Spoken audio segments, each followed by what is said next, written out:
Ajá. ¿Quién más? Thais Rodríguez, no sé por qué no se ve mi cámara, pero sí me escuchan. Te Sí, te escuchamos, escuchamos. Thais. Sí. Bueno, Thais Rodríguez de Venezuela, del Comité por la Libertad de los Trabajadores Presos y del Frente Cultural de Izquierda. Bienvenida, Thais. Hola, Ángel González, de la Coordinación Regional de Niños, Niñas y Adolescentes Trabajadores, Corenat, desde Barquisimeto, Venezuela. Hola, Ángel.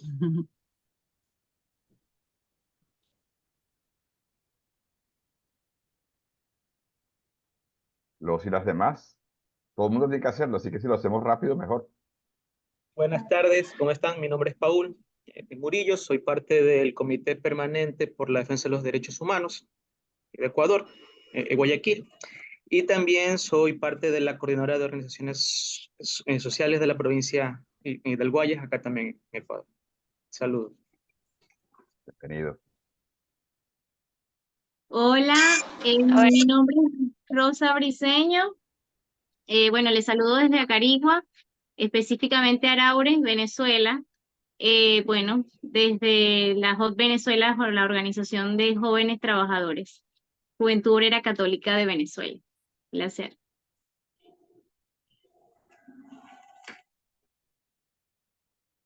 María Ángel.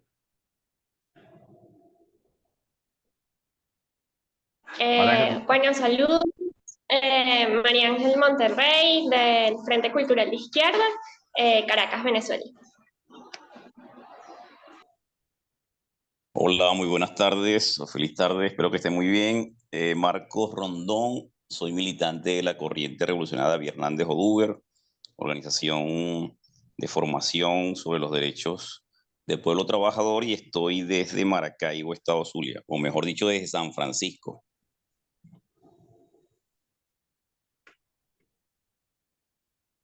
Bienvenido. Bueno, yo soy Marta Lía Grajales, estoy en Caracas, Venezuela. Mi organización es el Colectivo de Derechos Humanos Urgentes. Yo soy Ana Barrios, ¿se escucha? Sí. Soy Ana Barrios, también del Colectivo de Derechos Humanos Urgentes de Caracas.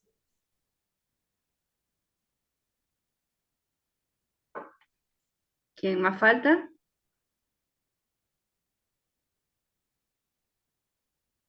Gina, preséntate. Gina acaba de entrar. Acaba de entrar, ¿no? Es Yelitza que se está conectando. Buenas tardes. Hola, ¿Me Walter. escuchan? Mi nombre es Walter de Colombia, de COSPAS, de la Organización de Derechos Humanos. Bienvenido. Gracias. Hola, buenas tardes. Mi nombre es Dionela Peña, represento a la Corenas Venezuela desde el estado de Trujillo, Venezuela. Ya. Yelitza.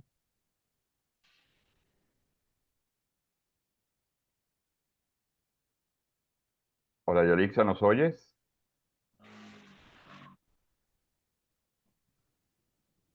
Quizás no.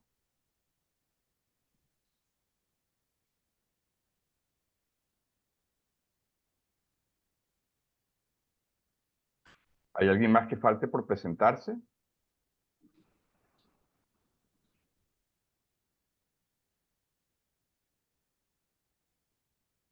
Bueno.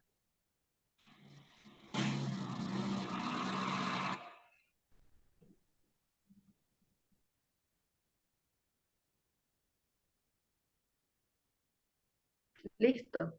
Ok. Sí, vamos a continuar porque quizás los compañeros o compañeras no tienen, tengan un problema técnico.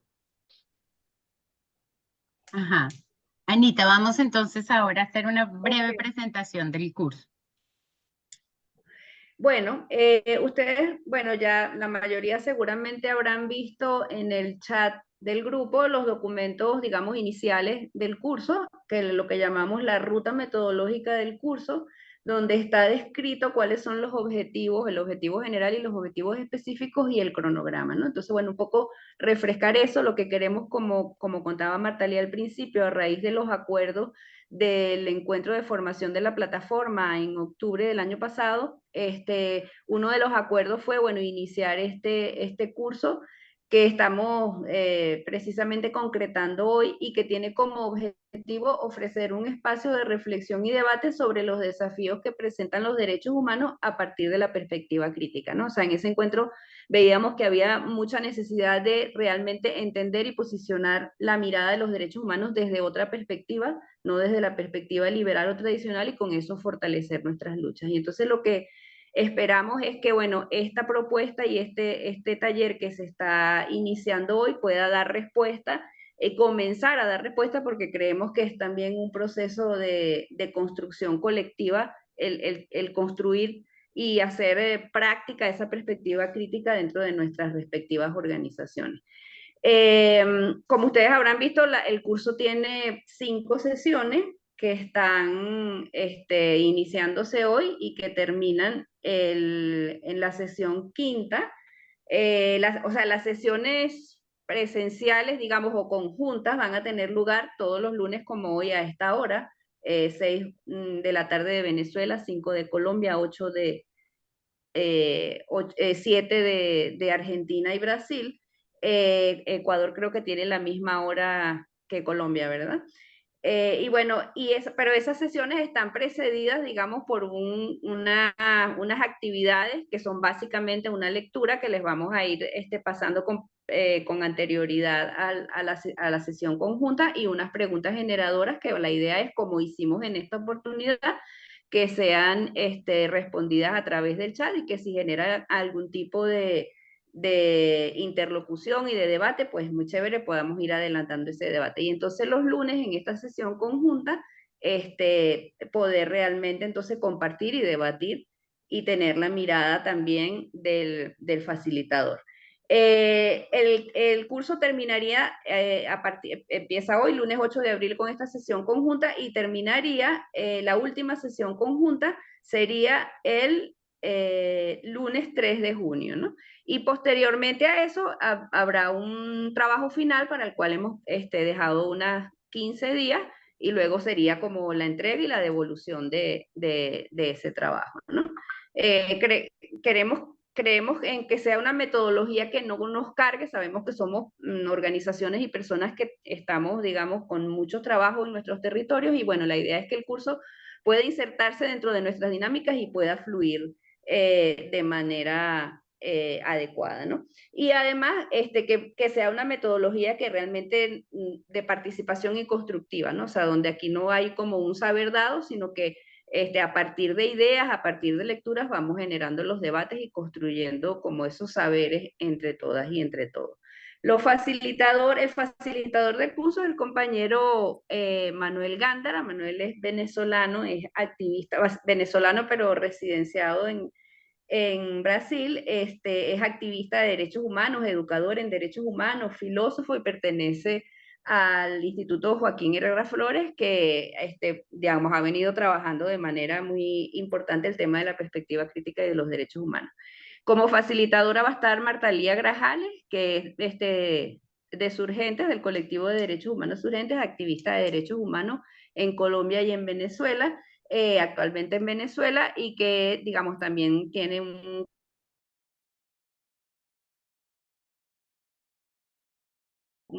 espacio de militancia también territorial en Surgentes. Y yo, que soy Ana Barrios, que también hago, digamos, soy activista de derechos humanos venezolana desde hace muchos años, y hago parte también del mismo colectivo Surgentes, y bueno, estamos aquí como para cofacilitar, apoyar en todos los procesos de sistematización y cofacilitación que amerite el curso, y bueno, aprender y seguir aprendiendo de las experiencias y de los debates que demos aquí. En el chat ustedes también encontraron unas normas de funcionamiento del chat. Es muy importante que las respetemos, que las tengamos en cuenta, porque eso, digamos, facilita que fluya, digamos, la información y el debate a través del chat. Así que bueno, bienvenidas, bienvenidos, y comenzamos, Manuel. Sí, solo un complemento a la presentación que hizo Ana, porque se preguntarán, bueno, ¿cómo es ese trabajo final? ¿De qué se trata? Que no se preocupen al respecto. La idea del trabajo final es realmente un ejercicio de reflexión a partir de nuestras prácticas.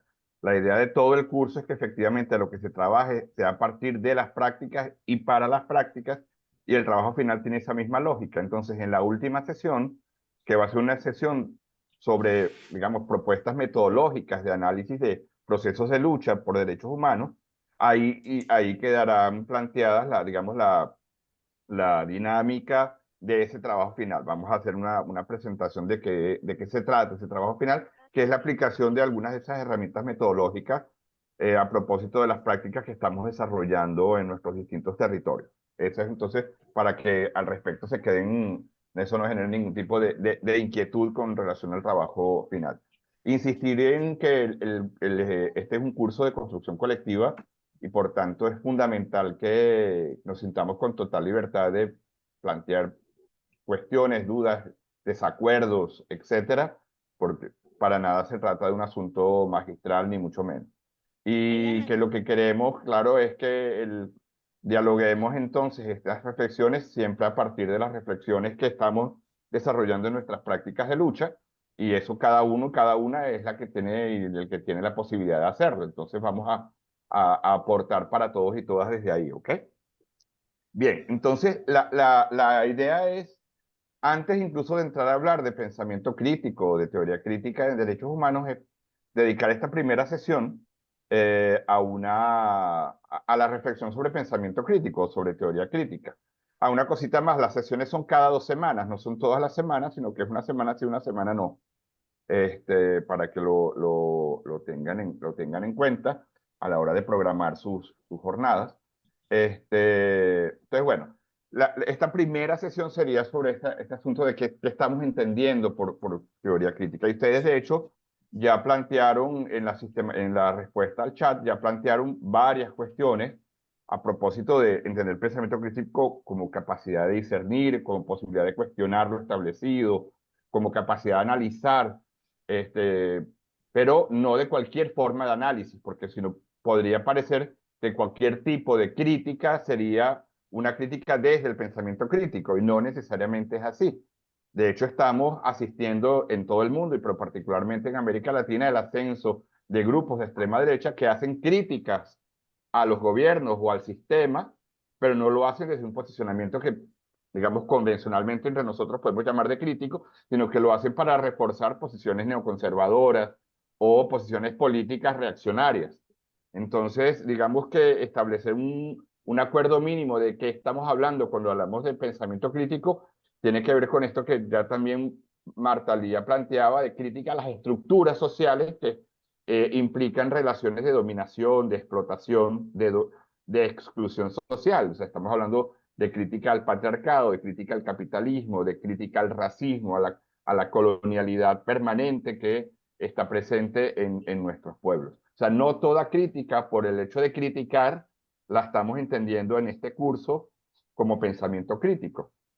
Y eso es importante como identificarlo. E incluso, y en esto sí como le damos continuidad a cierta lógica que los, digamos, autores propios del pensamiento crítico han definido desde hace ya bastante tiempo, que es entender el pensamiento crítico como contrapuesto al pensamiento hegemónico, entendiendo por pensamiento hegemónico como el sentido común que no es gratuito, sino que es instalado en nuestras sociedades a partir de ciertos intereses de clase, de género, de la racialización de nuestras poblaciones.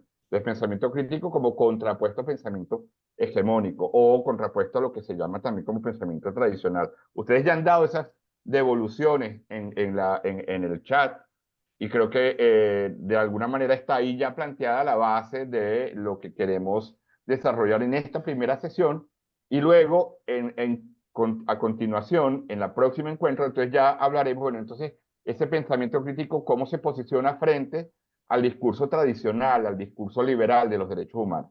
Entonces, hoy todavía no vamos a entrar de lleno en el asunto de derechos humanos, sino que nos vamos a enfocar más en lo que podemos llamar como el marco epistemológico, esa sería la palabra técnica del asunto, del curso, ¿no? Nuestro marco de pensamiento global, general.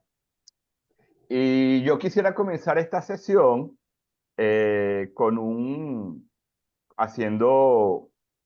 proponiéndoles un ejercicio. A ver, déjenme ver si consigo acá. Ya va. Ya va, un momentito, que quiero proponerles un pequeño ejercicio.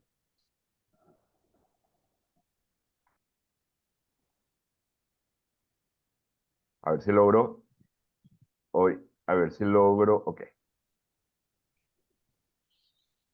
¿Ven ahí lo que acabo de compartir en la pantalla? ¿Sí? ¿Lo No. ven? Ah, sí. ¿Se ve? Sí se mira. ¿Llegó? Ok. Sí, sí. Pregunta simple. Bueno, quien ya conozca el asunto, por favor, vamos a facilitar la construcción con los otros compañeros y compañeras. ¿Qué ven ahí?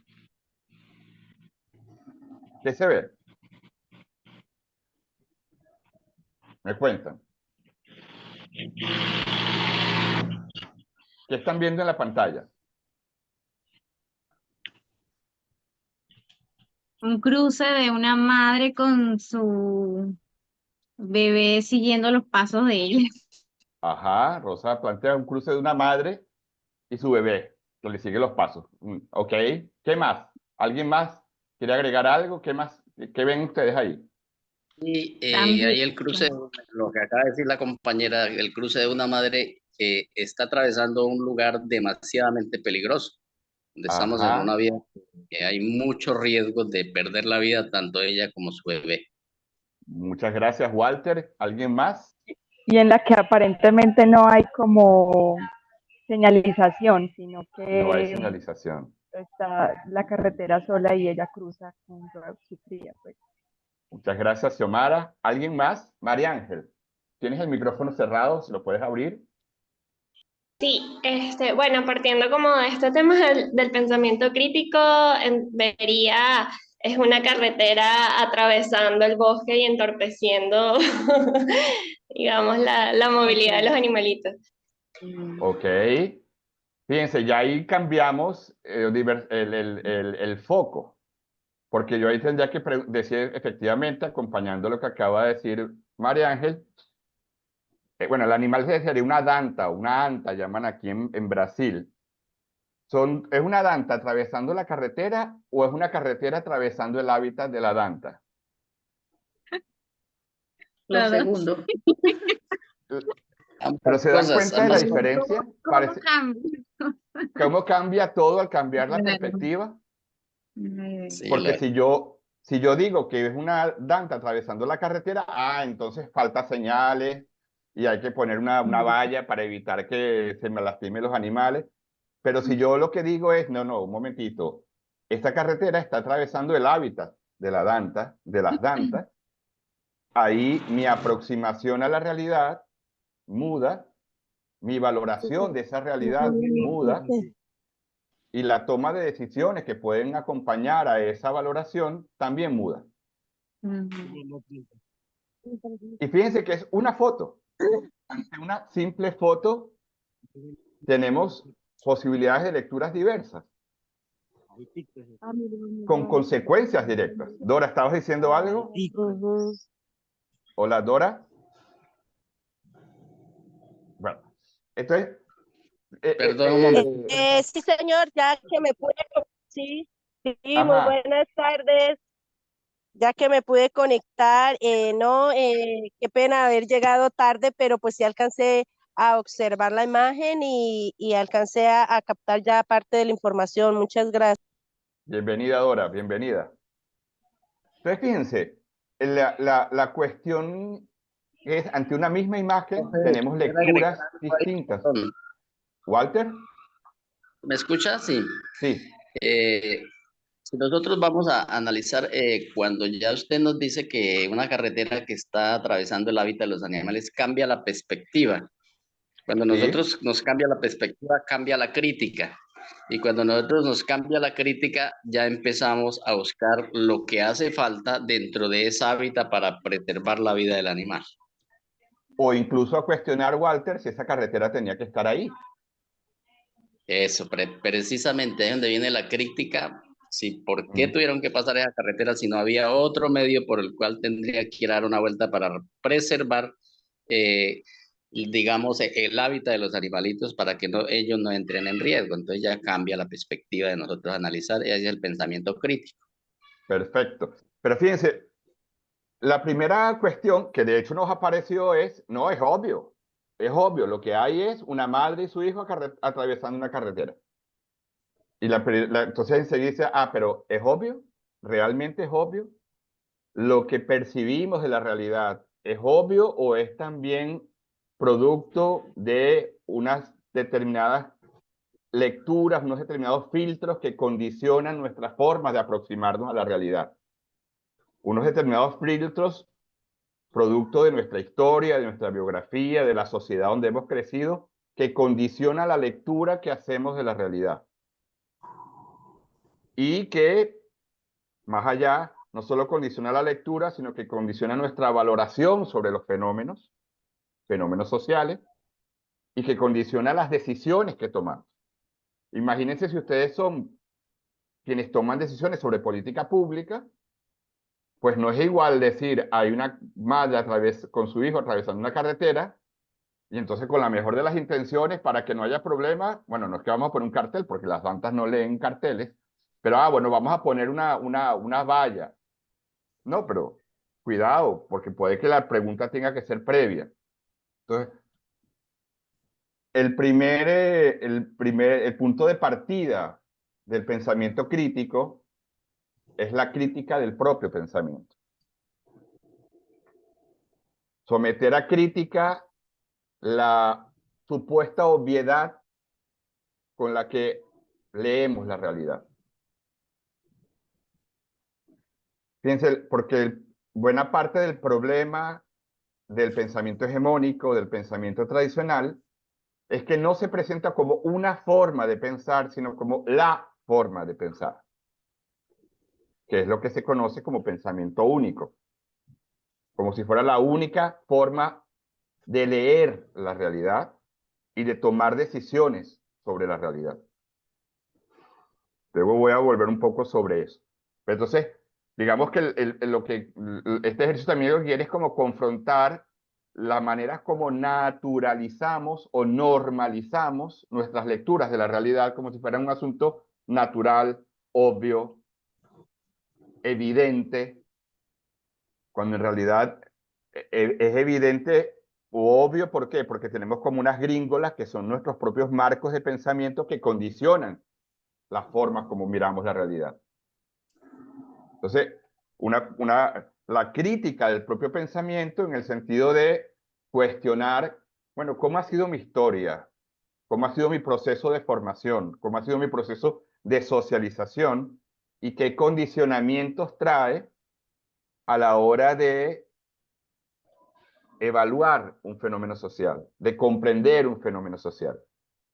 ¿Hasta qué punto, sin quererlo, yo aquí no estoy juzgando motivaciones?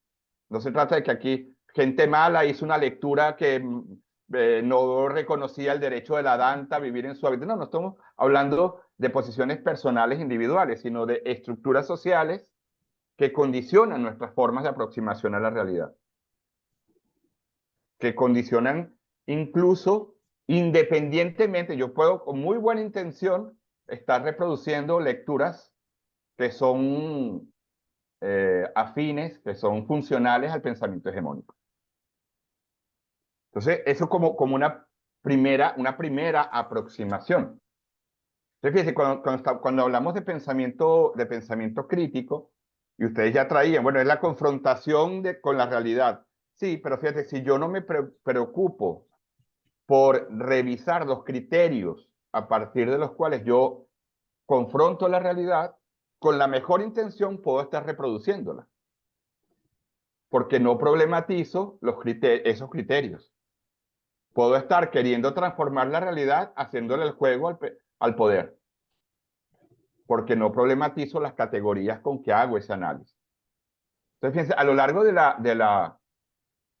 toda la tradición de Occidente, normalmente cuando se habla de crítica hay como dos grandes corrientes, que en algún momento se han querido como ver como confrontadas, pero que realmente no tenemos por qué verlas como contrarias, sino como complementarias. Hay toda una línea que podemos llamar de la línea más marxista, que es una crítica que confronta las formas de organización social, la crítica entendida como crítica de las formas de organización social. Esa sería como la línea marxista, criticar las estructuras de nuestras sociedades, criticar las formas como organizamos la economía, criticar ese modo de organización de la producción, distribución de los recursos, de las relaciones entre los sujetos y las sujetas, etc. Eso es una forma de entender crítica en sentido marxista. Y hay otra forma, también con una larga tradición en Occidente, que es, digamos, en la línea más llamada kantiana, que es la crítica de las maneras como pensamos, de las categorías a partir de las cuales pensamos. Confrontar los marcos de pensamiento. Ahí a mí me gusta mucho un sociólogo llamado Louis Vacant, que dice, no tenemos por qué escoger entre las dos. Podemos asumir las dos propuestas, y entonces hablaríamos de un pensamiento crítico, no solo queriendo confrontar la estructura de la organización social, sino también preguntándonos por las categorías de pensamiento que movilizamos a la hora de hacer esa crítica de la organización social.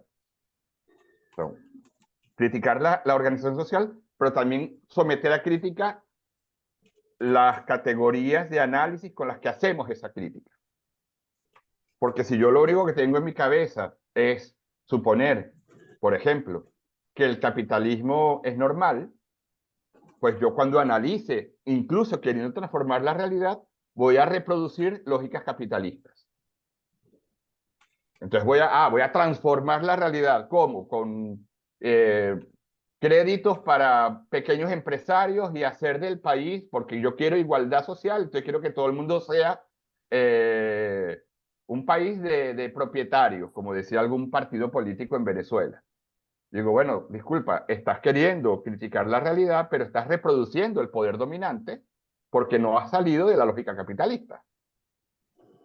¿Y eso producto de qué? De que, ok, quieres transformar la realidad, pero no te das cuenta de las categorías a partir de las cuales estás analizando la realidad, que son categorías propias del pensamiento hegemónico, del poder y de quien controla el discurso. Entonces, bueno, eso, lo que estoy aquí como planteando, que cuando veamos, y ustedes en sus respuestas ya traían como esa doble dimensión. La crítica, sí, de la estructura social, de la forma como está organizada la sociedad, pero también ya apuntaban a decir, bueno, un pensamiento que se preocupe por desmontar los sentidos comunes, por ejemplo. Desmontar las formas con las cuales normalmente vemos o se ven los fenómenos sociales. Y ahí es muy interesante porque entonces eso nos pone en un permanente ejercicio de autocrítica. Es decir, ¿hasta qué punto yo estoy reproduciendo los intereses del poder? Y fíjense, ya yo he ido poniendo aquí algunas palabras que me parecen sumamente importantes, porque yo he ido hablando de naturalizar, normalizar, porque lo que hace el pensamiento hegemónico, un pensamiento que reproduce las estructuras de poder, que las justifica, que las legitima, esas estructuras de poder, lo que hace es querer establecer que eso que ocurre en nuestras sociedades es normal o es natural. Entonces, cuidado con ciertas teorías que pretenden normalizar lo que en realidad es una construcción histórica, sociohistórica, producto de determinados intereses, de los intereses.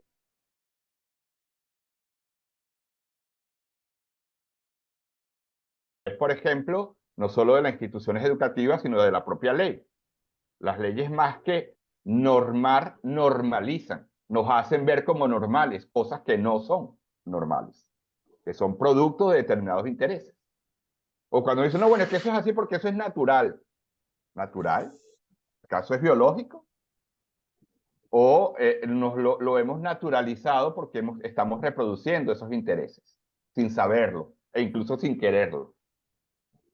Entonces, fíjense, Estoy aquí como trayendo, dialogando con lo que ustedes aportaron en el chat, pero trayendo cómo eso, de hecho, ha venido haciendo parte de la reflexión que se ha venido dando y que se llama, digamos, normalmente se llama teoría crítica.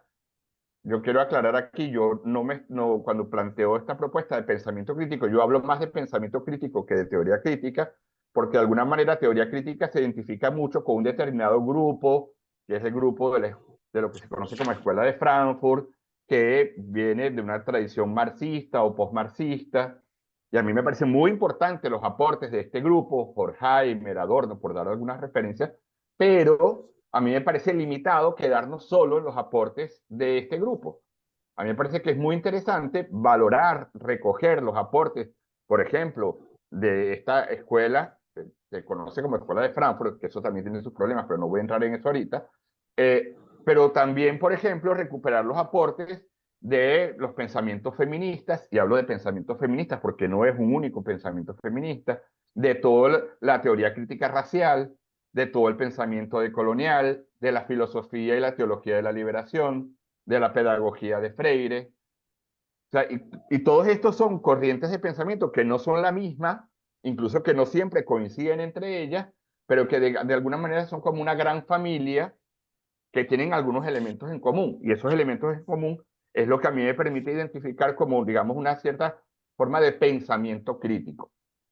Y es lo que estoy queriendo ahora como compartirles algunas de esas características de eso que llamamos pensamiento crítico, ¿no? Y que en nuestros países tenemos gente que viene efectivamente desarrollando propuestas en ese sentido.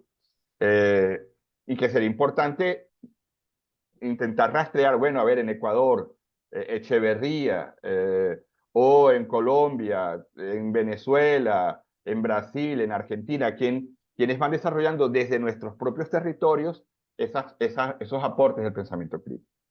Entonces, fíjense, por dar un paso más, normalmente el pensamiento tradicional, ¿no? Yo luego les voy a compartir un PowerPoint que no estoy utilizando en este momento porque preferí más bien verles las caras o que nos veamos las caras que usar el PowerPoint, pero luego les vamos a compartir el PowerPoint que sirve de base a esta presentación.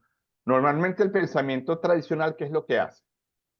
El pensamiento tradicional se preocupa por establecer cuál es el funcionamiento normal, pero no se pregunta quién definió la normalidad, quién dijo que eso era lo normal. Establece un determinado funcionamiento de la sociedad como normal, y todo lo que no se adecue a ese funcionamiento normal lo consideran, fíjense la palabra, una desviación. En el pensamiento sociológico van a llamar desviación a todo aquello que no se adecue al funcionamiento normal de la sociedad. Incluso la palabra desviación es muy interesante, por ejemplo, llevado a el funcionamiento normal de la sexualidad. Entonces son desviados todos aquellos que no se adecúen a ese funcionamiento normal de la sociedad, de la familia, etcétera, etcétera, ¿no?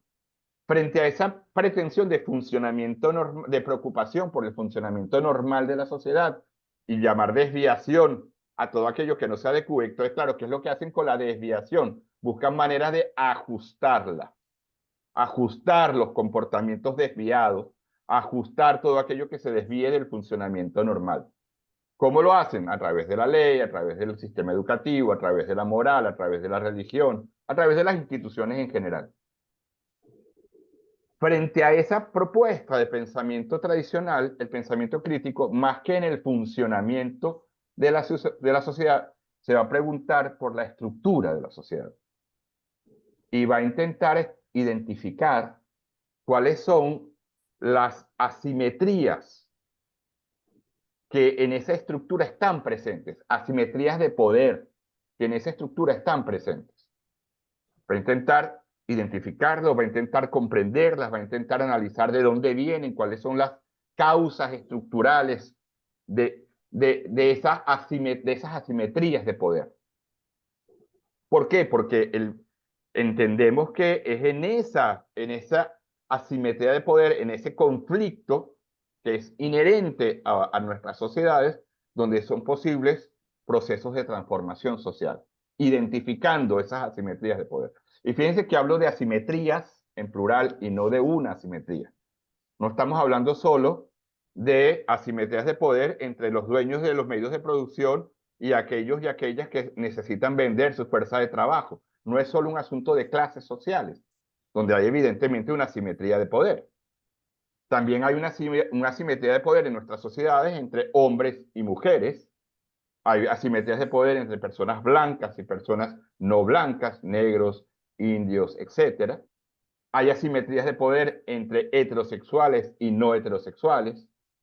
Hay asimetrías de poder entre adultos y niños o personas mayores, niños, niñas, adolescentes y personas mayores. Entonces son múltiples asimetrías de poder que estructuran, que están en la estructura de nuestras sociedades.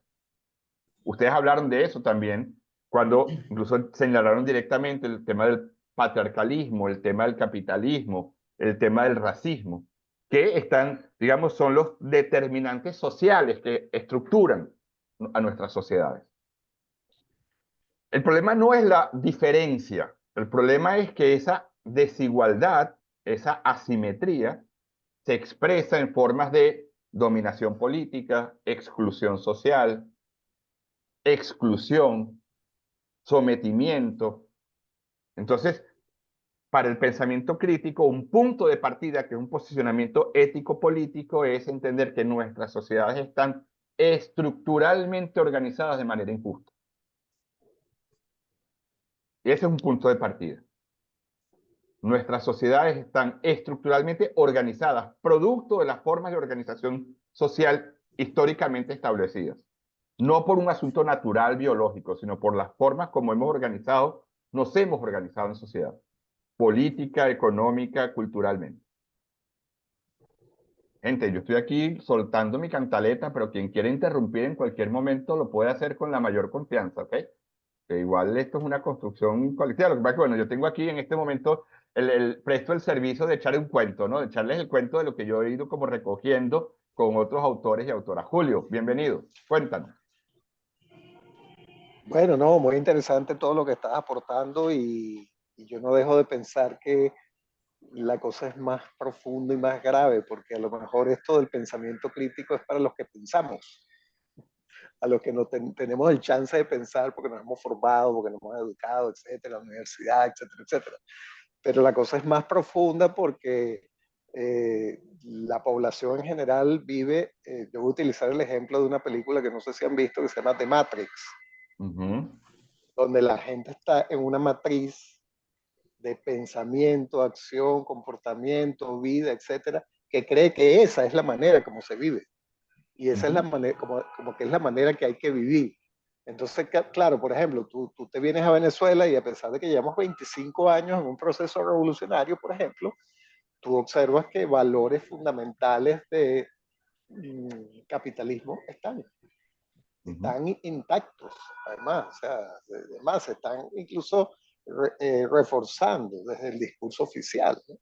Entonces, hay un tema bien, bien complejo allí porque cualquier padre de familia, madre, hijo, etcétera, expresa esa profundidad de la situación sin que haya tenido ninguna formación, ni que se le, o sea, es decir, además que la educación fundamentalmente, tanto en la casa como en la escuela, es el vehículo ideal para reafirmar esa matrix en cada uno de nosotros y bueno, y fortalecer esas creencias de todo tipo, o sea, porque el tema, por ejemplo, de la desigualdad, hace poco te referías al aspecto de la sexualidad, por ejemplo, y es una cosa muy profunda que tiene que ver con que, bueno, es que lo normal es Adán y Eva, pues, o sea, algo así, ¿no? O sea, como que desde ahí para acá. Sí. Entonces, bueno, solamente ese comentario. Gracias, Manuel.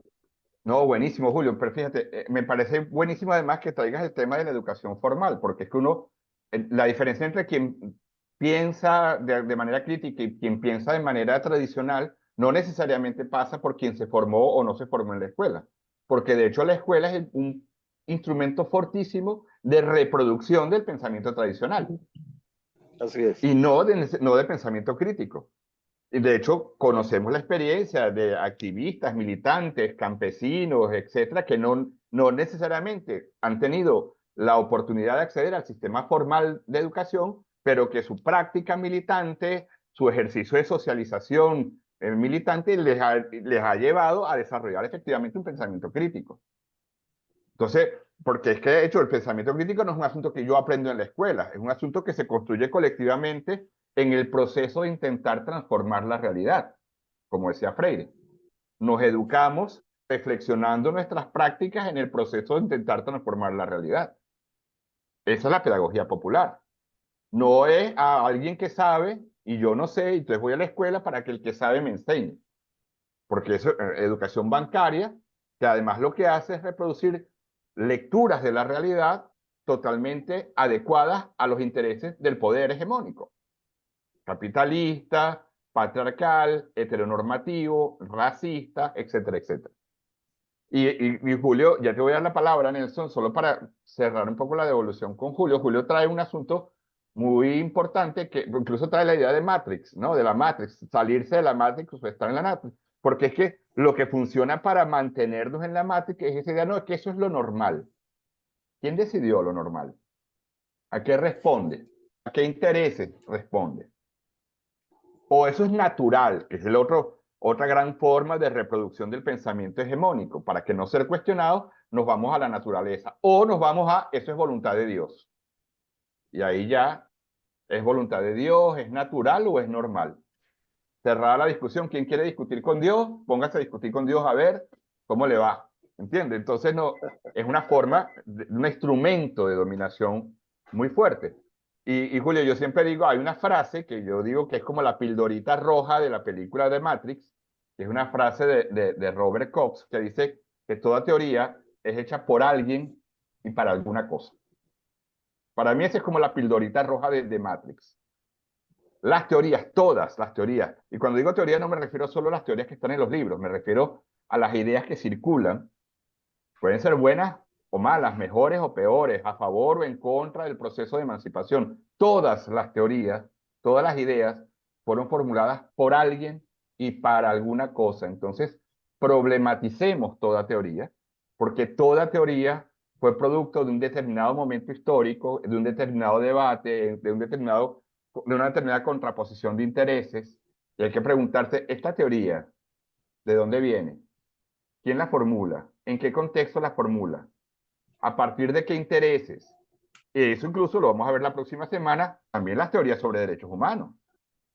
A ver, eso de atributos inherentes de la persona humana, ¿de dónde viene? ¿A qué intereses respondía esa teoría concreta?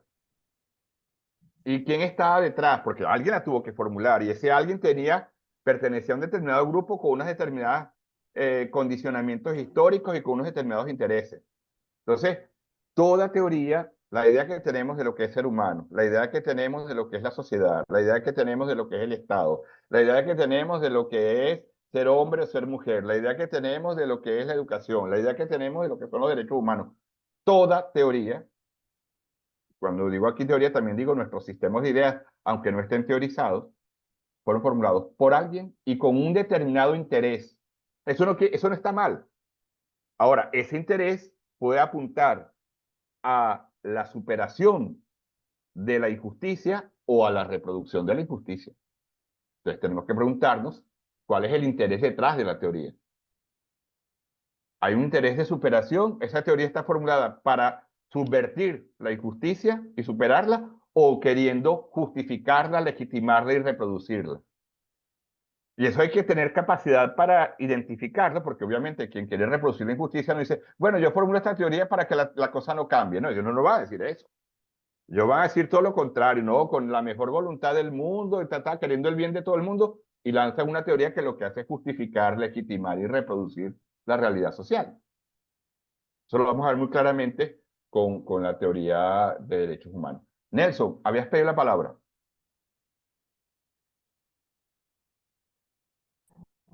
Sí, muy interesante cómo se viene abordando el tema, incluso desde la imagen que colocaste, porque nos hace ver de que es un desafío, pues, el tema de trascender el sentido común, porque a priori uno piensa ver los animales pasar la carretera y dice, no hay señalización, no pueden atropellar. A priori uno tiene lo que lo normado, el sentido común instalado, te indica, pues. O sea, entonces implica que hacer un ejercicio profundo de interpelarse, de cuestionarse uno mismo en función de cómo ver otra perspectiva. Es un tema difícil que no tiene nada que ver con la buena o mala voluntad, porque fíjate, en el tema nuestro de hablar de niños, cuando los niños deben respetar a los adultos y callar, y eso todavía está en el sentido común instalado en el mundo, en Venezuela, acá en nuestro país, pero peor aún, niños que trabajan. Entonces, fíjate tú que en la universidad venimos hace rato de hablar de una reunión con unos compañeros de la universidad, eh, donde ya en reiteradas oportunidades, cuando hablamos de niños trabajadores, al tiro hablan de trabajo infantil, hablan de pobreza, hablan de exclusión, hablan de abuso de los padres sobre los hijos, porque ven el trabajo desde la perspectiva fordista, es decir, yo trabajo cuando vendo mi fuerza de trabajo. No ven otras formas de otros tipos de trabajo, no ven otras expresiones. Hay un agrónomo peruano de apellido Grimán que señala que en los Andes peruanos, cuando el niño está trabajando la tierra, no la está trabajando, está acariciando a la madre tierra, a la Pachamama, dicen ellos. Entonces, ¿cómo discernir qué es trabajo y entonces qué relación con la naturaleza? Entonces, desde ese punto de vista nos cuesta ver, nos cuesta salir de ese sentido común, y como decía, no se trata de buena o mala voluntad, porque puede tener muy buena voluntad. O una oportunidad, Alejandro Kuchanovich, un compañero referente en el movimiento de niños trabajadores, recuerdo que en el 2005 nos visitó y nosotros muy contentos con el tema de la entrada en vigencia de la Ley Orgánica de Protección a los Niños y Adolescentes, que venía en el paradigma de la protección bien importante, y él nos baja esa emoción y nos dice, el paradigma de la protección, en el fondo, todavía plantea de que los niños son objeto de protección, no son sujetos de participación. Por lo tanto, hay un paradigma emergente, llamaba él en el 2005, que es el paradigma de la participación protagónica. Es ver al niño, a la niña, con capacidad de ser autores válidos, no solamente objeto de protección.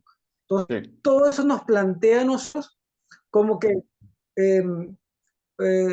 una crítica a los valores, a nuestra forma de ver la realidad, como diría Hugo Semelman, un desfase de lo que yo pienso con la realidad, pero de esa manera actúo, de esa manera legislo, de esa manera digo que voy a proteger.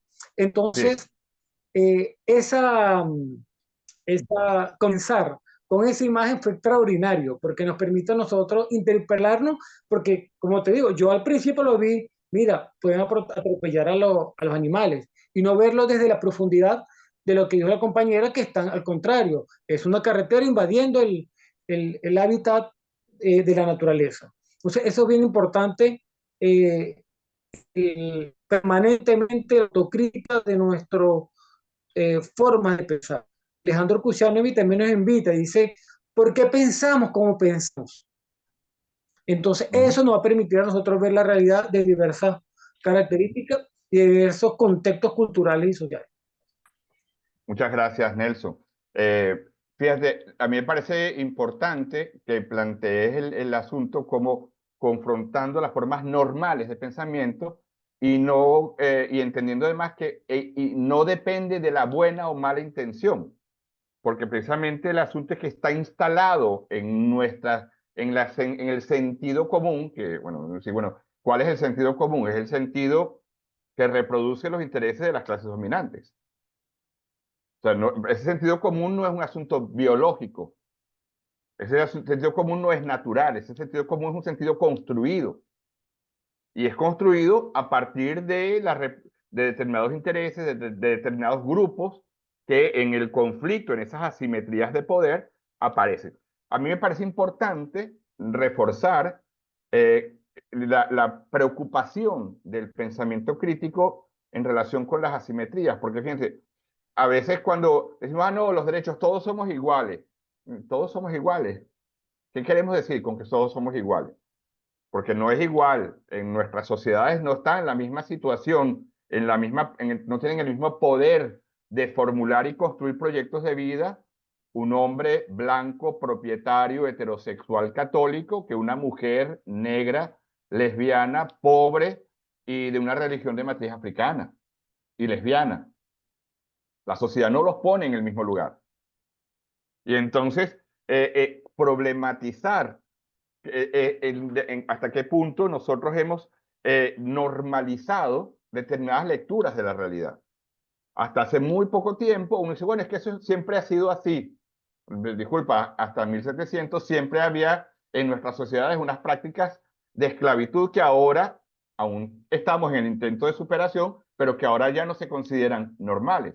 Entonces, ese ejercicio de permanente autocrítica, pero entendiendo que estamos reproduciendo lógicas instaladas a partir de determinados intereses del poder. A mí me parece importante identificar cómo, dos cosas. Uno, la relación de poder, el conflicto de intereses, o sea, el conflicto y la relación de poder.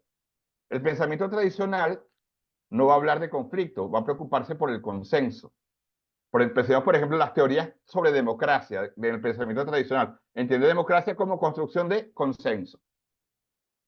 Entonces, la lógica del consenso invisibiliza los conflictos que están de fondo.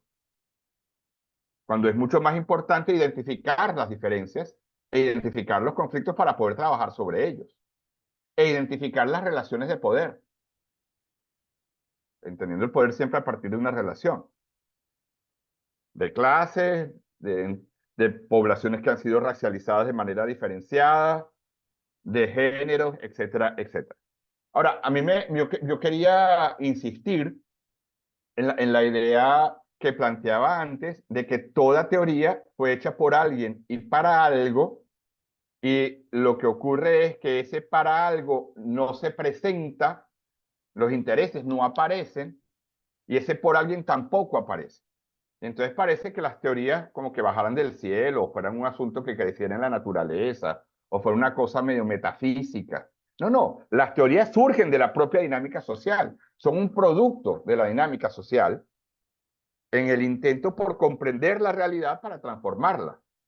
Pero va a depender de cuáles intereses están en juego. Yo puedo intentar comprender la realidad para transformarla en un sentido emancipador, o no, puedo intentar comprender la realidad y hacerla entender por otros de una manera que no cuestionen el orden establecido. Entonces, esas posiciones diferenciadas son muy importantes porque el juego que hace el poder al naturalizar su propuesta es inviabilizar las preguntas.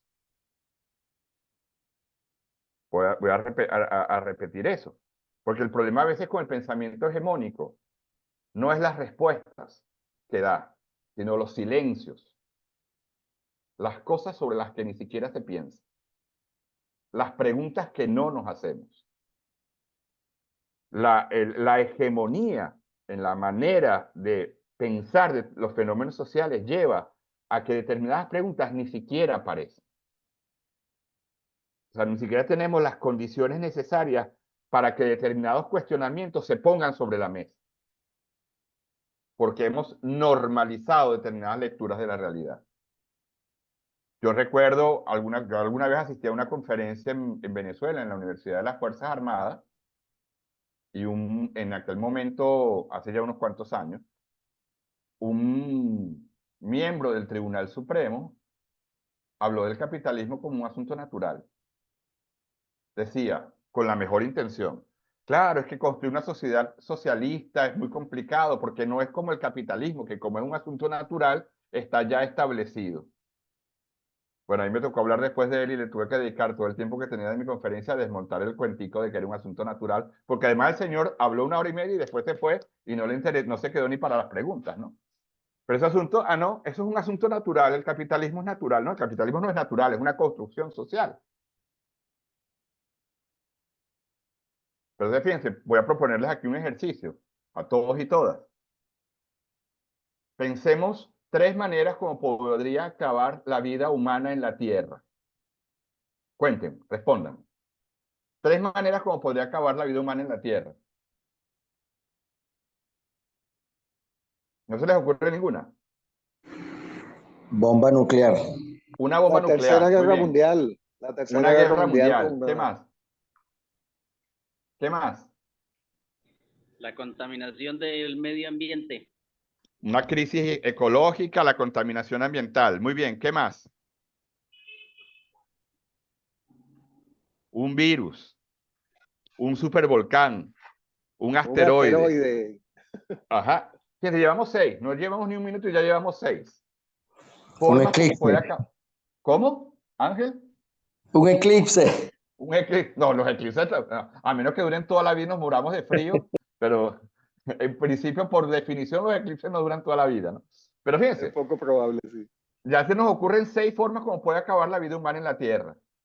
Díganme, y formas concretas, un virus, una bomba, un volcán, un meteorito. Díganme una forma como podemos acabar con el capitalismo. Igual de concreta. Y que no sea acabando con la vida humana en la Tierra, claro. Disminuyendo las desigualdades. Eso es absolutamente abstracto, compañero. ¿Eso cómo se hace? Bueno, disminuyendo los niveles de desigualdades y la proporción que tiene tanto los dueños del capital, los empresarios, con respecto a la clase trabajadora, pues, que esa proporción, la distribución de los ingresos. ¿Ah? Eso no supera el capitalismo. Hay países menos desiguales que son igualmente capitalistas. Cierto. Lo fundamental es que la propiedad de los medios de producción sean de apropiación colectiva, social. Eso es fundamental. Es imposible que haya socialismo. No, eso es Marx en la vena, perfecto. Pero se dan cuenta de la dificultad que tenemos. Nos es más fácil pensar el final de la vida en la Tierra que pensar el final del capitalismo. Esto no es un invento mío, esto lo decía Frederick Jameson y yo lo que estoy es apropiándomelo para este ejercicio. Eso es pensamiento único. Ni siquiera somos capaces de ver un horizonte alternativo. O sea, el pensamiento único no lo tenemos afuera, lo tenemos en las venas. Nos lo hemos chupado desde que nacimos. Y eso es lo que decía, de hecho, es una lógica neoliberal absoluta. Es lo que decía Margaret Thatcher, ¿no? Con aquellas siglas TINA. There is no alternative. No hay alternativa. Es esto y se acabó. No hay otra manera de pensar la realidad, no hay otra manera de actuar sobre la realidad. No hay alternativa. Esa es la lógica de pensamiento único, que es en la que vivimos. Al punto de que, efectivamente, a la izquierda en este momento tiene una importante crisis, que es la incapacidad para proponer un imaginario alternativo.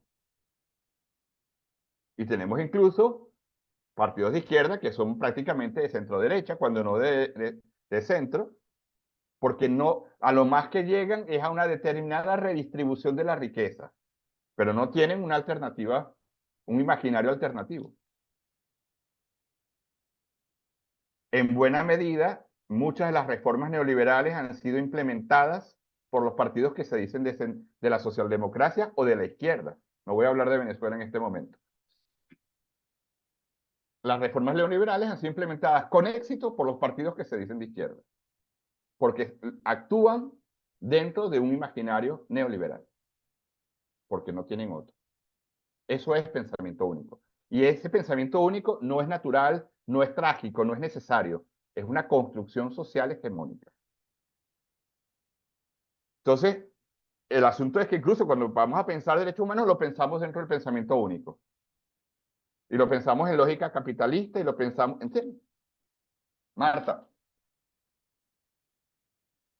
Sí, Manuel, yo quisiera hacer como 2 aportes muy chiquiticos, ¿no? Uno, digamos, me parece importante digamos, reflexionar sobre cómo el pensamiento crítico implica ser crítico también con el pensamiento crítico, es decir, ¿no? En qué momento el pensamiento crítico también se puede convertir en el status quo y en ese sentido, digamos, también tener la capacidad de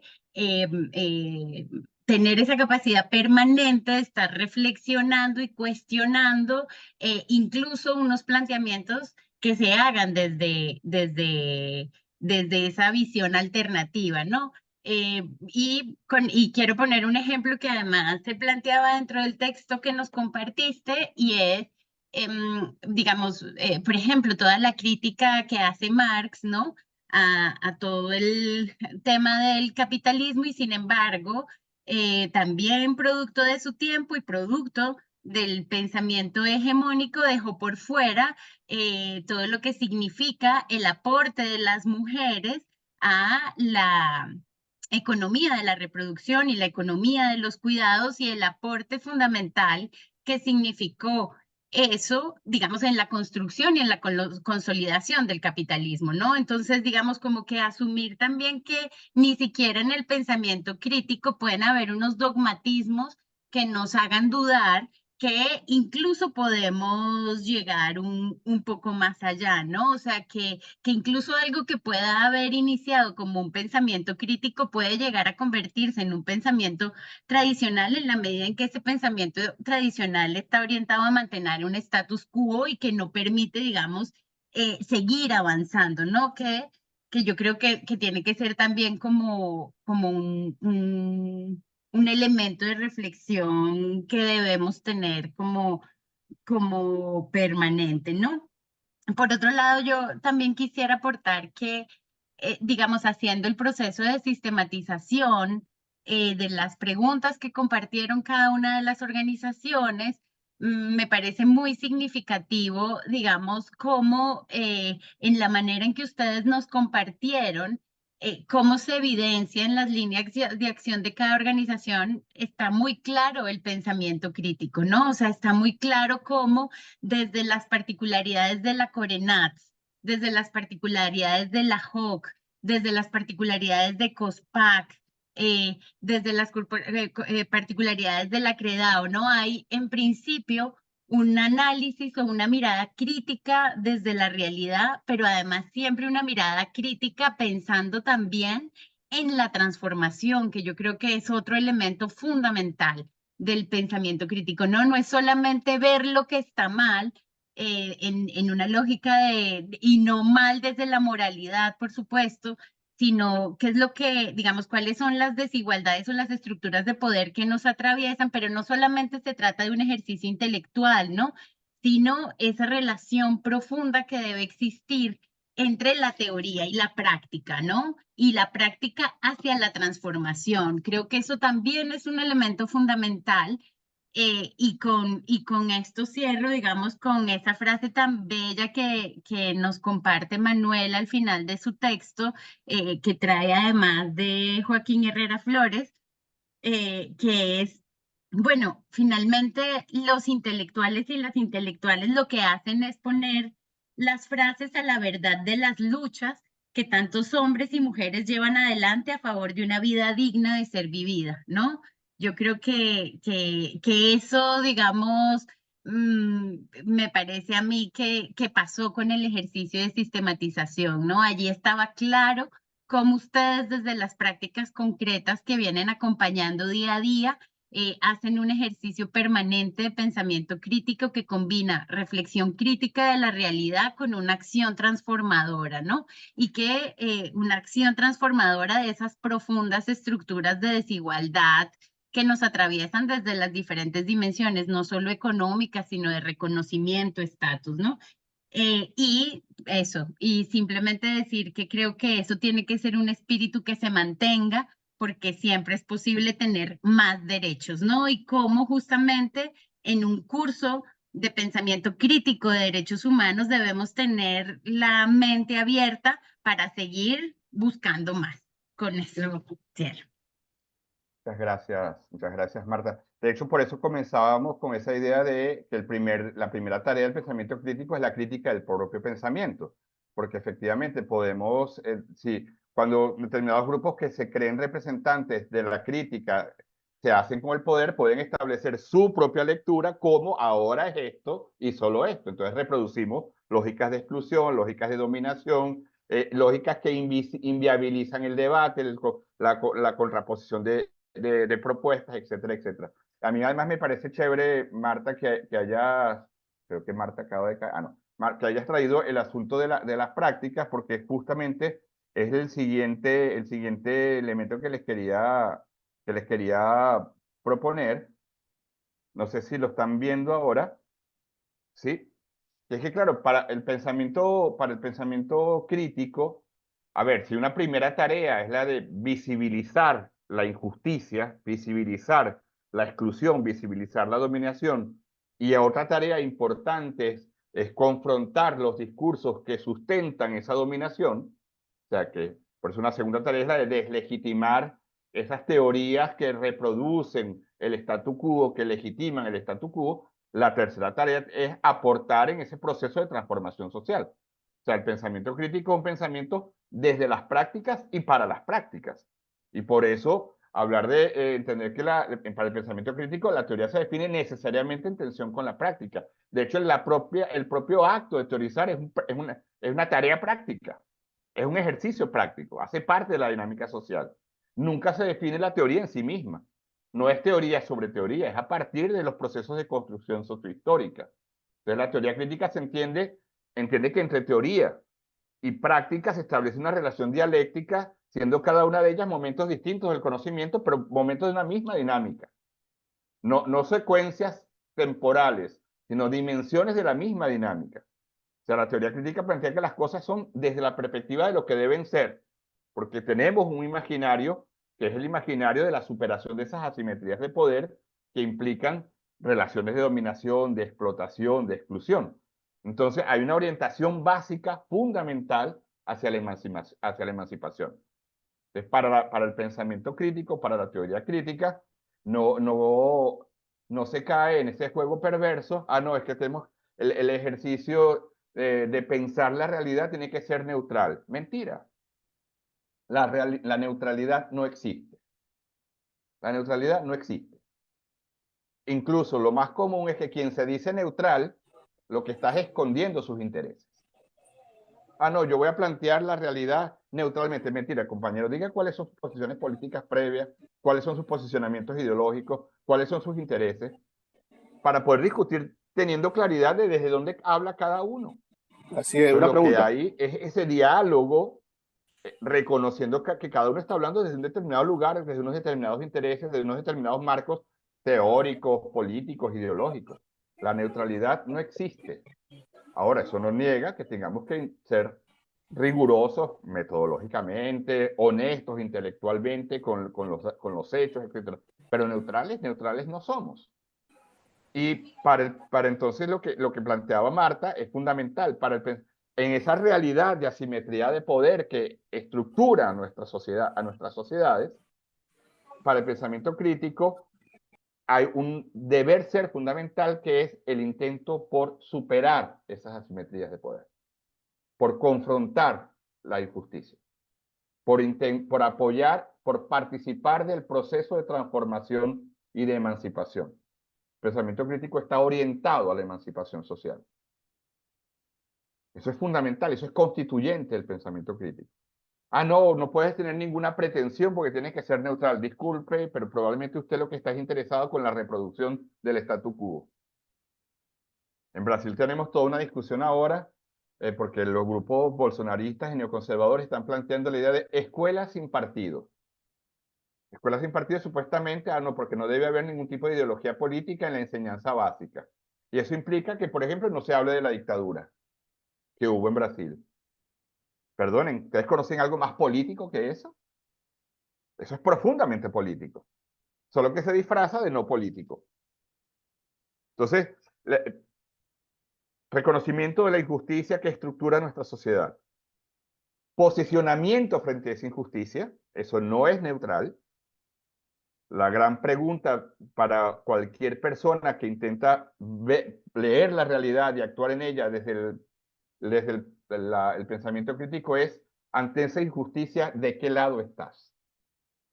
¿Estás en el lado de los que intentan transformar la realidad o en el lado de los que se conforman con reproducirla? Porque quien intenta ser neutral delante de la injusticia lo que hace es ser funcional a la reproducción de la injusticia.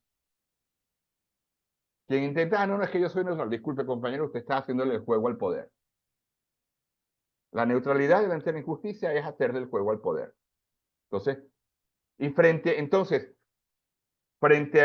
ese posicionarse frente a la injusticia, es apostar por los procesos de emancipación social.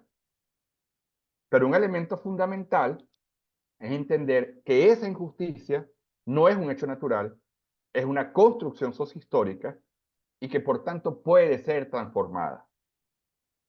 Puede que nos lleve 7000 años para desmontar el patriarcado, esperemos que nos lleve menos. Pero es posible transformarlo. Entonces, por eso es fundamental para el pensamiento único la confrontación a la pretensión de pensamiento, pero es fundamental para el pensamiento crítico la confrontación del pensamiento único. Y disculpen, cuando hablamos de pensamiento único, repito, no estamos hablando de algo que está fuera de nosotros, es algo que tenemos internalizado también entre quienes nos decimos de izquierda y quienes nos decimos populares. Julio hablaba como incluso después de tanto tiempo en la construcción de un proceso revolucionario, personas que se dicen revolucionarias en Venezuela están reproduciendo lógicas de pensamiento absolutamente funcionales al capitalismo. Y no voy a hablar de la heteronormatividad. Venezuela es de los pocos países en donde el avance en legislación en materia de reconocimiento de los derechos de la población LGBT está bien atrás en relación al resto de los países de América Latina. Por no hablar del tema del aborto. Y eso en el marco de un proceso revolucionario.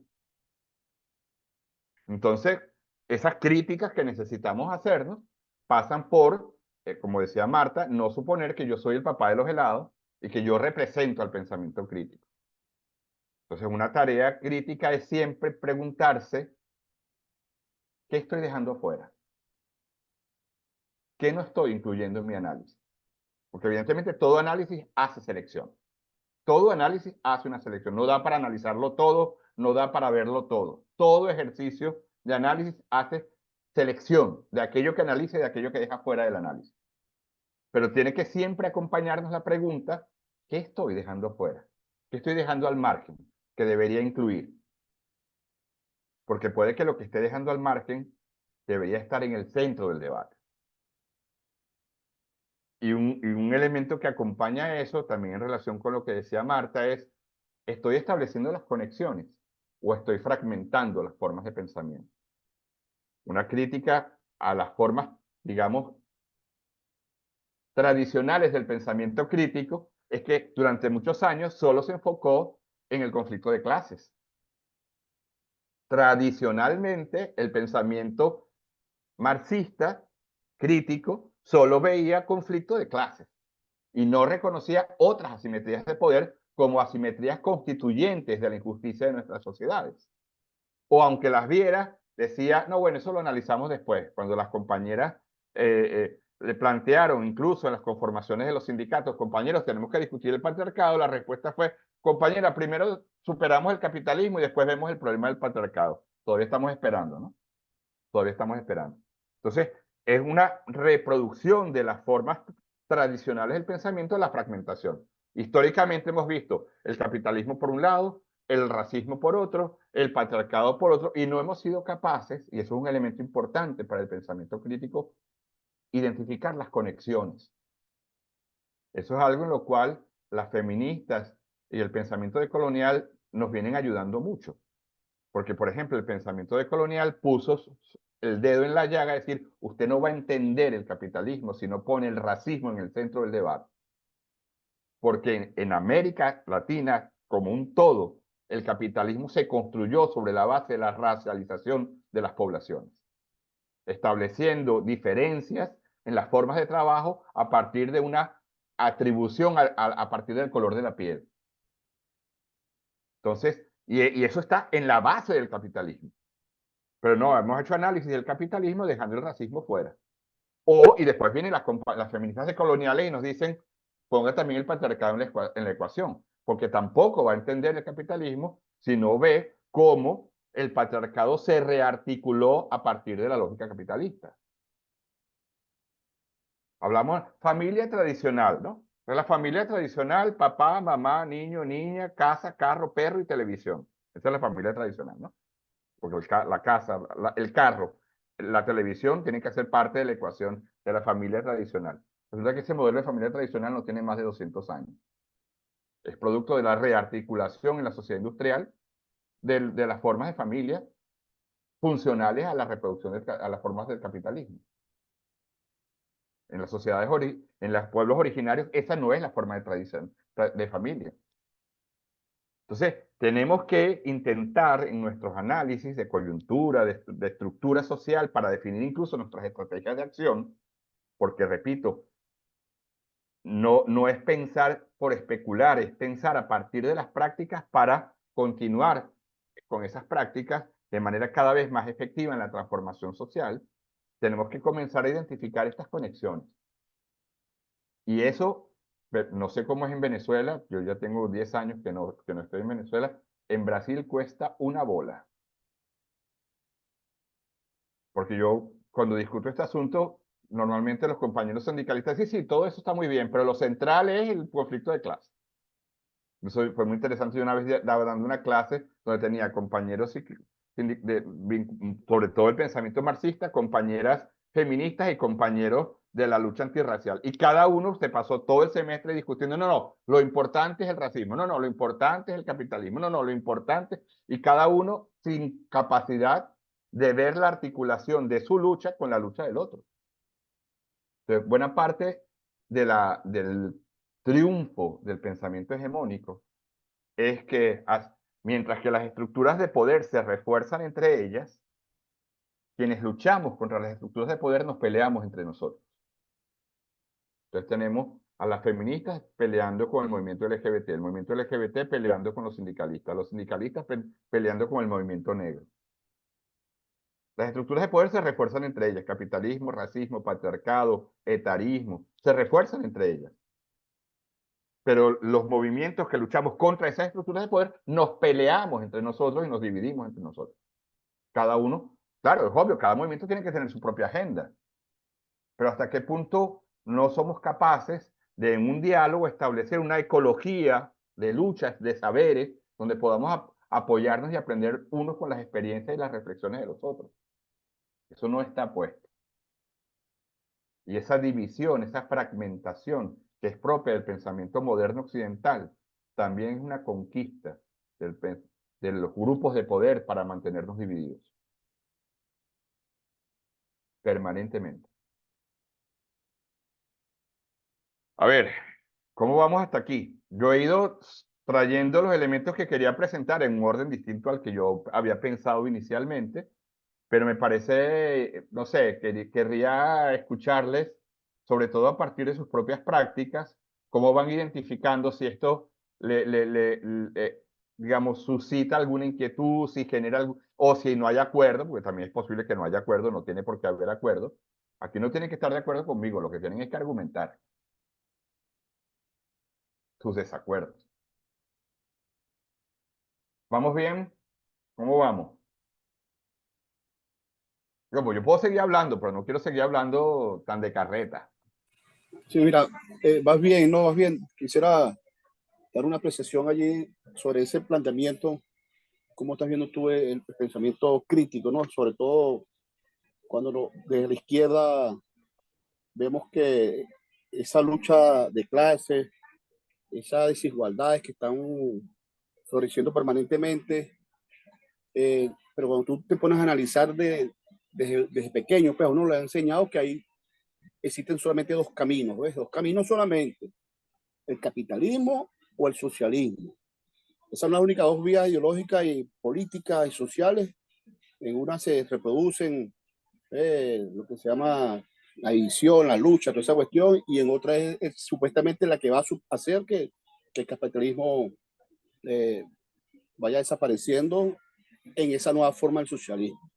pero la práctica de los últimos 120 años más o menos, hemos visto que aquellos países que de cierta forma se dio ese socialismo tradicional, se estuvo reproduciendo en el mismo sistema económico, los mismos valores, el mismo, incluso desde el punto de vista de la economía, se manejaba bajo la figura del dinero, la figura del sistema bancario, la figura de la tecnología, de los avances, del asalariado. Es decir, esa reproducción en los países socialistas, que se llaman socialistas, de la Unión Soviética para acá, siempre se ha estado basándose o se ha estado reproduciendo dentro de los mismos elementos o la misma estructura o la superestructura, como lo llamaba Marx, del mismo sistema capitalista. Entonces, la forma como nosotros hemos venido desde la izquierda tratando de cuestionar y tratar de atacar a todos aquellos defensores del sistema capitalista, entonces terminamos nosotros peleando con ellos dentro de su propio sistema. Entonces, claro, cuando tú haces la pregunta, muy inteligentes, ¿cómo superamos el capitalismo? Evidentemente que tú deberías entonces, uno podría responder, bueno, la única forma de eliminar el capitalismo es eliminando el capital y el dinero, el sistema bancario, y por otra cosa distinta que no se perfila en los próximos 50 años, no sé. Una idea que tenía allí suelta. Gracias, Andrés. No sé si 50 años o mañana. Porque bueno, una cosa de las revoluciones es que nunca se adivinan el día antes. Los fenómenos revolucionarios acontecen y no son, se va acumulando fuerzas, pero no, digamos que no son tan diseñados, ¿no? No sé, bueno, de aquí a 25 años o va a llevar 50 años, no sé si van a ser 50 años o 100 o 2, no lo sé. Lo cierto es que estamos en una crisis de imaginarios sociales alternativos.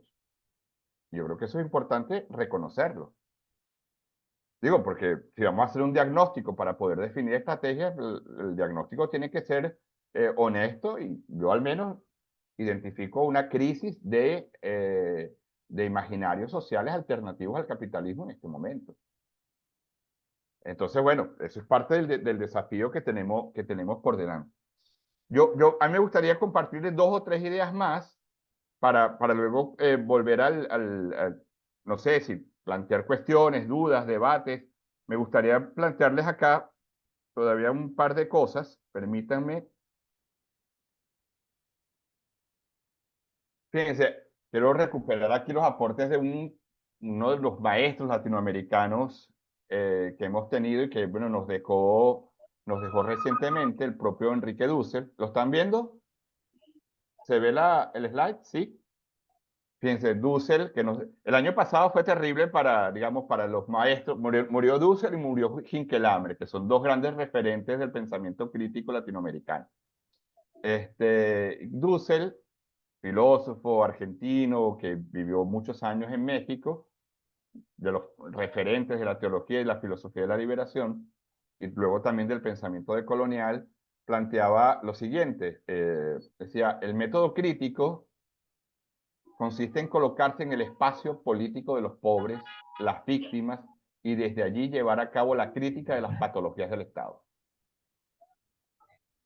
Desde ese lugar epistemológico, el de las víctimas, las del sur del planeta, los oprimidos, los excluidos, los nuevos movimientos populares, los pueblos ancestrales colonizados por la modernidad, por el capitalismo que se globaliza, todo lo cual queda expresado en redes mundiales altermundistas, será desde donde tendremos que ir efectuando la crítica de todo el sistema de las categorías de la filosofía política burguesa. A mí me parece central porque en este ejercicio, digamos, de ir como identificando los elementos que son comunes a estas distintas corrientes del pensamiento crítico, filosofía de la liberación, la pedagogía de Freire, el pensamiento decolonial, etc. Un elemento también constituyente de esta familia de pensamiento crítico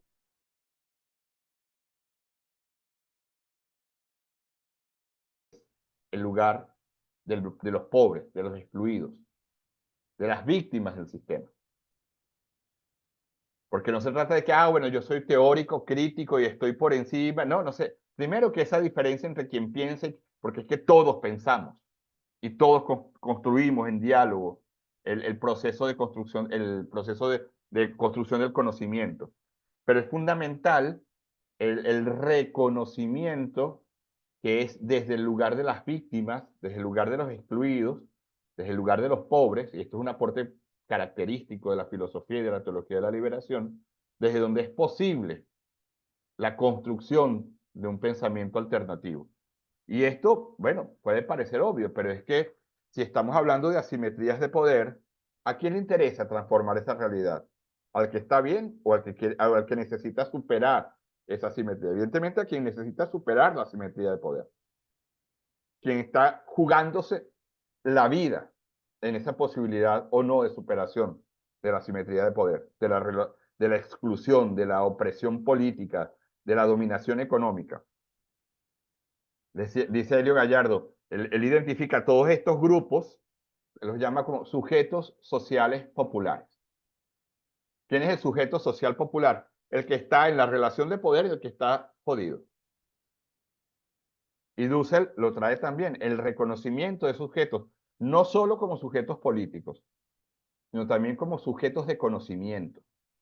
Porque a veces logramos reconocerlos como sujetos políticos, pero parece que ellos no produjeran discurso, que ellos no produjeran narrativa, que ellos no produjeran conocimiento. No, son sujetos de conocimiento. Ellos tienen se construye un análisis de la realidad y se construye unas categorías de pensamiento desde ahí, desde el lugar del pobre, desde el lugar del excluido o de la excluida, de quien está sometido a relaciones de opresión. Ese es un otro elemento fundamental del pensamiento crítico, que es la centralidad del sujeto social popular. No es desde una élite, ni desde una vanguardia, que fue también un problema tradicional del pensamiento crítico marxista. Constituye determinadas vanguardias que son las que analizan la realidad y dicen lo que hay que hacer, excluyendo al conjunto de la población y particularmente a los que están oprimidos por las estructuras de poder. Yo ahora me convierto en quien piensa la realidad para que los otros hagan, no señor. Dice Boaventura, yo sé que ahora es problemático citar a Boaventura, pero yo sigo haciendo uso de su teoría, aunque critique algunas de sus prácticas. Dice Boaventura que no necesitamos más intelectuales de vanguardia, sino de retaguardia. Que estemos participando del proceso de transformación social, aportando en ese proceso en diálogo con los actores sociales. No diciendo lo que hay que hacer, sino ayudando a construir puentes, ayudando a sistematizar las experiencias, ayudando a identificar categorías que nos sirvan para comprender la realidad, para ver cuáles son las causas estructurales de la opresión. Pensamiento crítico es un pensamiento que se preocupa no solo por cómo se expresan las formas de opresión, sino por comprender las causas estructurales de la opresión, de las distintas opresiones. Pensamiento crítico es un pensamiento que atiende a las relaciones de poder y que se preocupa por las causas estructurales que hacen que nuestra sociedad esté organizada de manera injusta. Porque si no, nos quedamos atendiendo a las manifestaciones de la desigualdad, a sus expresiones, pero no analizamos las causas estructurales y sistémicas. Entonces nuestras estrategias de acción nunca apuntan a superar y transformar las causas estructurales, sino a ir parcheando las manifestaciones en que la opresión se manifiesta. Entonces, eso es un otro elemento fundamental. Digamos, estos son como algunas, luego van a ver cuando se les comparte el PowerPoint, todo esto que hemos venido conversando, Helio Gallardo lo sistematiza como en 5 o 6 puntos, pero que son más o menos los que ya han venido apareciendo desde sus propias respuestas en el grupo de WhatsApp y también desde lo que hemos ido compartiendo acá. Las relaciones asimétricas de poder significan formas de opresión, de dominación y por tanto injusticia. La posibilidad de superar esa injusticia, porque la realidad es más de lo que aparece, la realidad tiene posibilidades alternativas que necesitamos construir. Otros mundos son posibles. La realidad no está agotada en lo que está dado. Y justo el juego del neoliberalismo es hacernos pensar que lo que está dado agota el campo de posibilidades. No hay alternativa. Esto es lo único posible. No, no. Hay posibilidad de construcción de alternativas. Frente a esa injusticia, tomar posición por los procesos de transformación, de emancipación social, entender que esas formas de leer la realidad siempre tienen un interés detrás y por tanto hay que cuestionar de dónde vienen las teorías, incluso las teorías que se presentan como teorías transformadoras, para ver incluso cómo eso responde en un determinado momento, pero puede que sea necesario actualizarlas, modificarlas, ponerlas en conexión con otros fenómenos, ver cómo eso aplica o no para nuestro propio territorio, porque puede que eso, disculpen, cuando Marx analizó el capitalismo, él no estaba viendo a Ciudad Guayana, no estaba viendo, no, él estaba viendo la fábrica de su tiempo histórico en Inglaterra y en Alemania, cuando mucho. Pues eso es lo que analizó. Él no estaba viendo las formas actuales de capitalismo, estaba viendo las formas de fábrica, propias de la fábrica, de la sociedad industrial. Él no estaba viendo el capitalismo financiero. Entonces necesitamos actualizar también esos marcos de referencia con los que desde los cuales normalmente analizamos el fenómeno, los fenómenos sociales. Todo este conjunto de cosas que hemos ido conversando, que han ido apareciendo, digamos, hacen parte de esta familia que llamamos de pensamiento crítico. El siguiente paso, que va a ser muy importante, es decir, bueno, si esto es así como, digamos, como una propuesta de referencial teórico metodológico para hacer el análisis, ¿cómo queda el pensamiento en derechos humanos? ¿Cómo esto se aplica a los derechos humanos?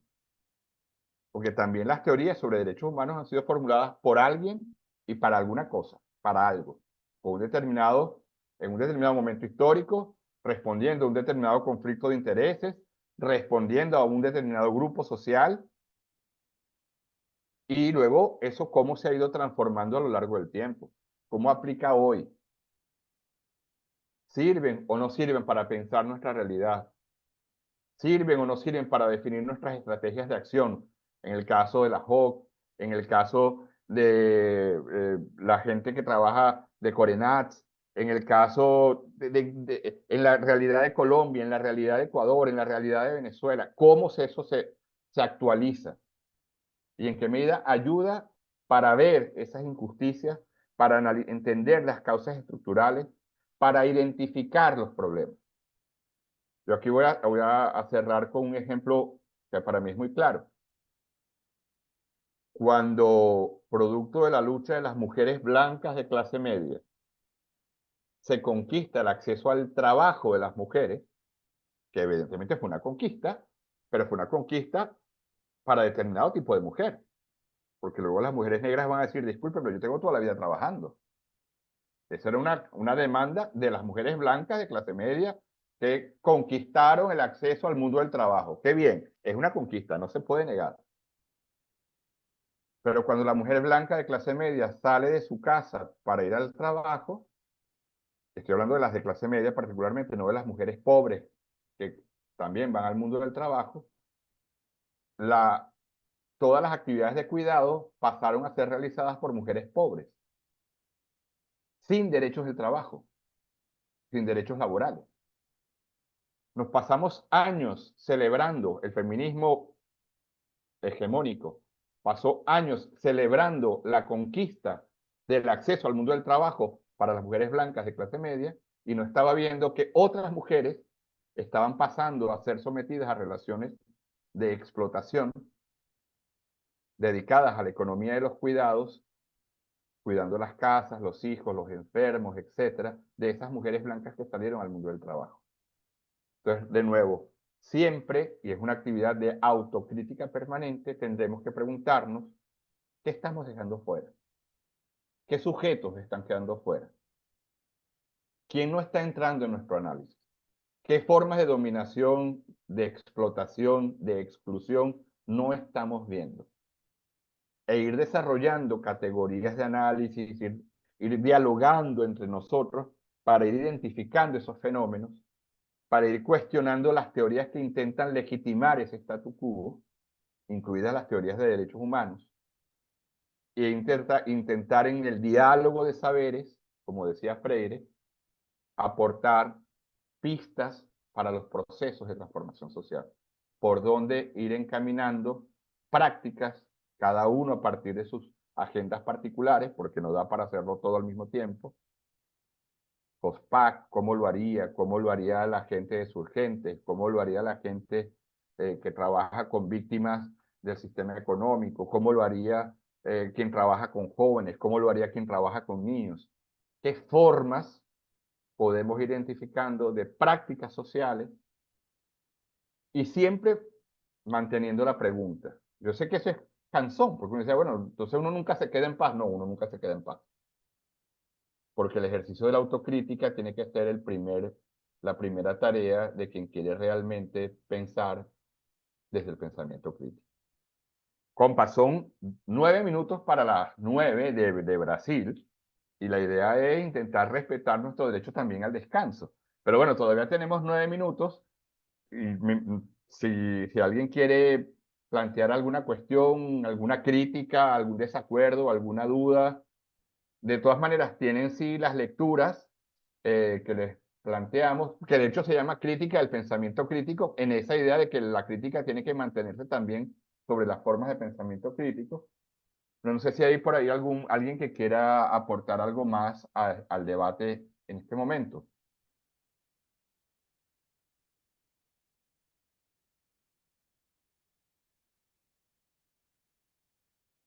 Bien, entonces, si no hay ningún otro aporte por hoy, por ahora, ustedes van a tener acceso, les vamos a facilitar en la página de Surgentes un link donde van a tener las lecturas, donde van a tener la grabación de la clase, donde incluso van a tener el PowerPoint. Bueno, yo les mostré como 4 o 5 láminas, yo había preparado 25, pero se podrán imaginar que hubiera sido imposible en 1 hora y media, traer todo lo que tenía queriendo compartirles, pero no importa. Ustedes van a tener el PowerPoint y las lecturas.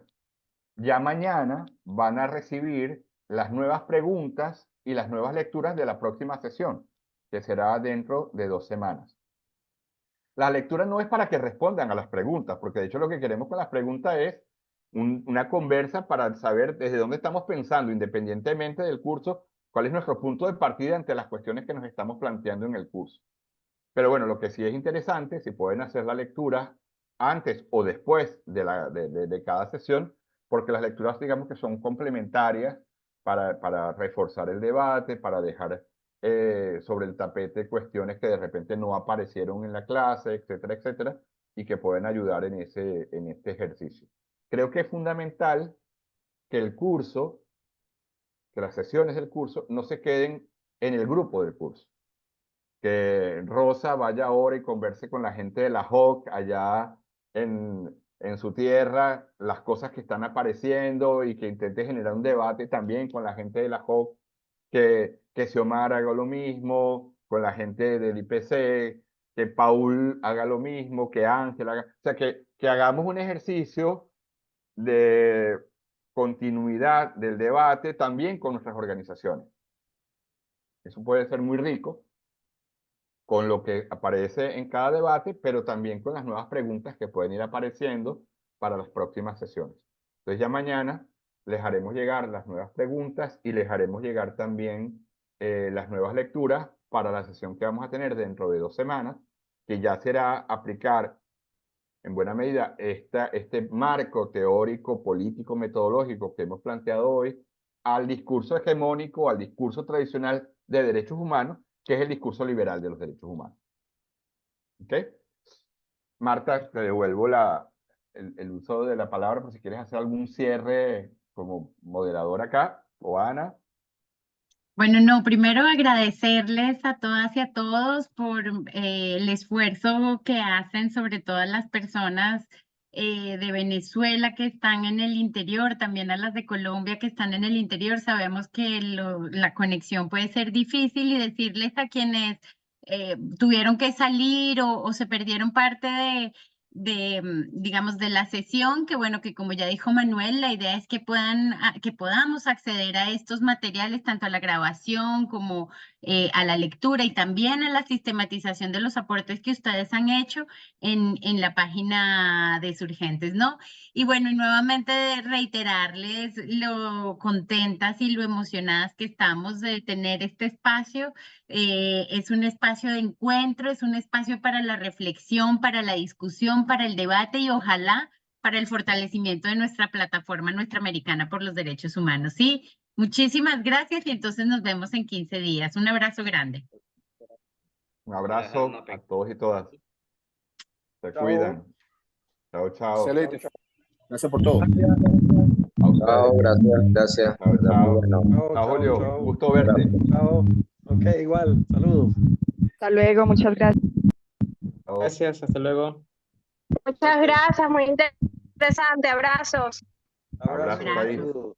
Gracias por el espacio. Siempre, siempre aprendiendo y formándonos. Chévere, Rosa. Un abrazo. Muchas gracias para todos. Dios los bendiga a todos. Dios los guarde. Que Dios nos dé la oportunidad de volvernos a encontrar. Claro que Chao, sí, en Walter. 15 días, Walter, un abrazo. Marta, ¿estabas grabando? ¿Dejaste ya de Sí, grabar? estoy grabando, estoy grabando. Podemos ya cerrar. Listo.